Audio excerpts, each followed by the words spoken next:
The first film starts with the last age of the Republic, which is it's getting tired, it's old, it's getting corrupt. There's the rise of the Sith, who are now becoming a force. And in the backdrop of this, you have Anakin Skywalker, a young boy who's destined to be a very significant player in bringing balance back to the Force and the Republic. In the second film, we get into more of that turmoil. It's the beginning of the Clone Wars. It's the beginning of the end of democracy in the Republic, sort of the beginning of the end of the Republic. And it's Anakin Skywalker beginning to deal with some of his more intense emotions of anger, hatred, sense of loss, possessiveness, jealousy, and the other things he's coping with. Then we will get to the third film where he is seduced to the dark side, which brings us up to films 4, 5, and 6, where Anakin's offspring redeem him and allow him to fulfill the prophecy where he brings balance to the Force by doing away with the Sith and getting rid of evil in the universe. Yeah, all right, fine. Let's go. In episode 2, we get to go back to Tatooine. We get to go back to the homestead, and we get to see Owen Lars and Aunt Beru 25 years earlier. I thought it would be fun to show who these people were before they existed in episodes 4, 5, and 6. I feel really honoured. I don't think it's hit me really, that I'm actually playing Aunt Beru. It's quite amazing to step into a role that already exists. I mean, to be able to watch what another actor has done 25 years ago. So I have episode 4 to watch what Phil Brown has done as Owen, and to try and do it service in that regard. I watched Beru's part 20 times or something just to see how she acts. When Luke wants to go off and join the Empire and fight, Owen's sort of saying, no, I don't really want that to happen, and he's doing anything he can to stop it. But Beru sees it from Luke's side as well and sees that that's his dream as well, and he really wants to do that. You must understand I need you here, Luke. But it's a whole nother year. Look, it's only one more season. Yeah, that's what she said when Biggs and Tank left. Where are you going? Looks like I'm going nowhere. I have to go finish cleaning those droids. Oh, and he can't stay here forever. Most of his friends have gone. It means so much to him. I'll make it up to him next year. I promise. He obviously doesn't want to see Luke go and do what Anakin did. He's not a bad character, he's a good character, I think. He's doing what he thinks is right, but he's there to oppose Luke's kind of eagerness to go off and be a hero. It's funny because all my friends are huge Star Wars fans, and so they went pretty berserk. I think the only person more excited than me was my mum. She's a big fan. It's proof that dreams really can come true if you try enough.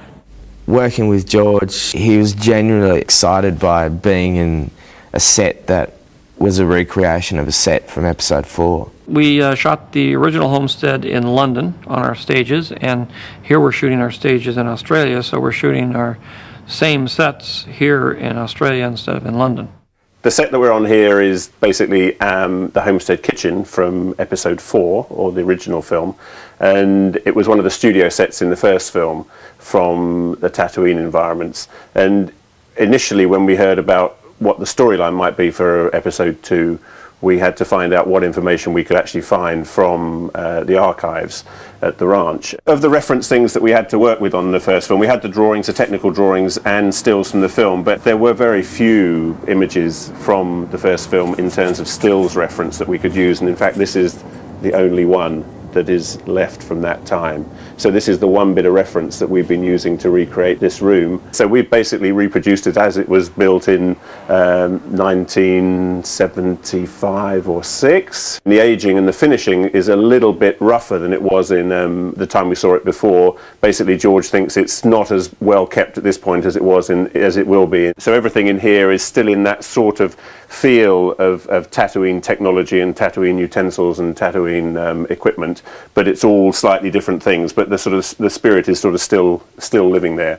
This set, like a lot of Tatooine sets, is mainly it's about where the Skywalker family comes from and their history. And I think everybody who's sort of into the Star Wars world probably feels quite in tune with the Tatooine environments. And certainly on Phantom Menace, I think everybody had a little special feeling of connection to when we were going back to the Tatooine environments in Tunisia. We're basically using a mixture of location work and set building, and we're doing roughly the same things as they did on Episode 4, which is building the Homestead Kitchen, which is here, and building the Homestead Garage, which is also in the studio here. And then for the other environments, which are basically the courtyard of the homestead, the sunken troglodyte pit, and the dining room, which is one of the rooms off the troglodyte, actually on location in Tunisia. I think in the end there's something quite spiritual about going back to the original location for the homestead, probably in George's eyes.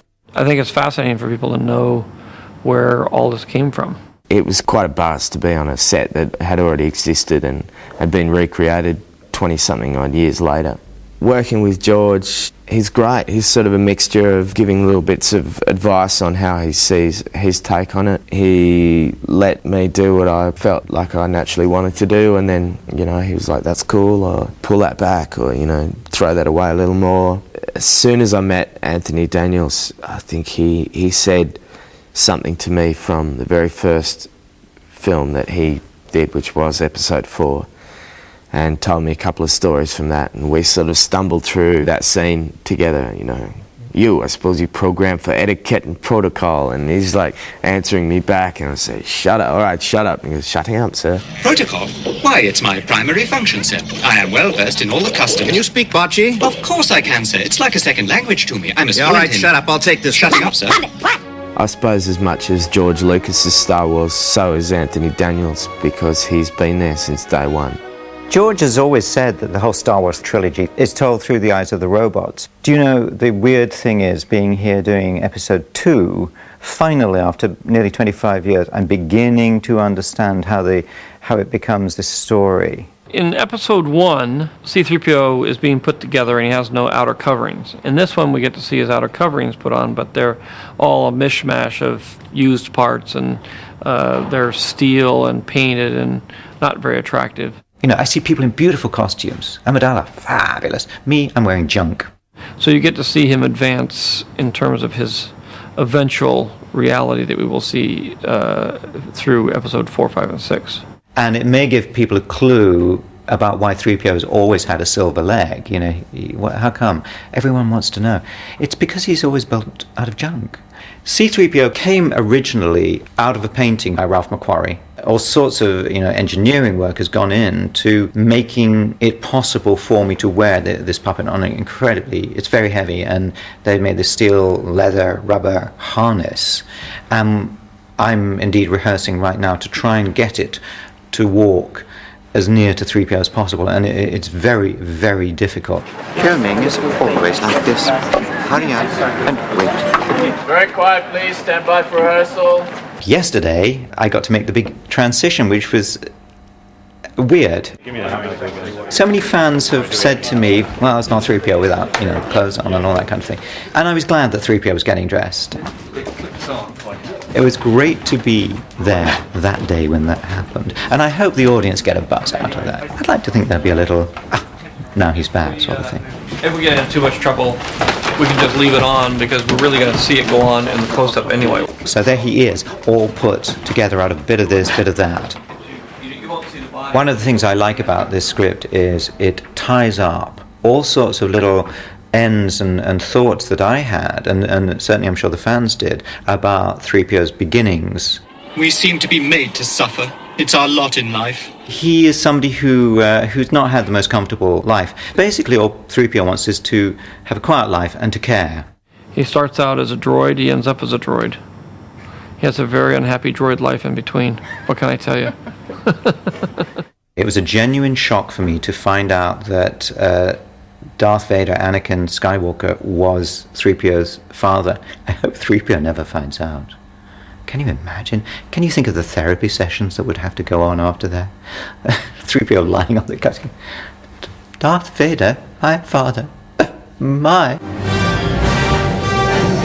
A lot of the issues that are in films 4, 5, and 6 become much clearer when you begin to realize what's behind the issues and how things came to pass. Because there's a lot of things that really are alluded to in the last 3 films, but they don't make much sense unless you really get the gist of what happens, and you really have to have seen 1, 2, and 3 in order to get it all.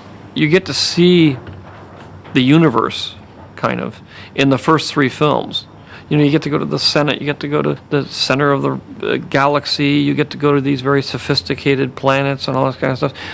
And you're seeing things that are very sophisticated. You're seeing very sophisticated aliens, all kinds of things that are digitally created, you know, large scope, very vast scale and everything. So then when you get down to episode 4, it's all very small. You know, everything's real tiny. There's no scope to it at all.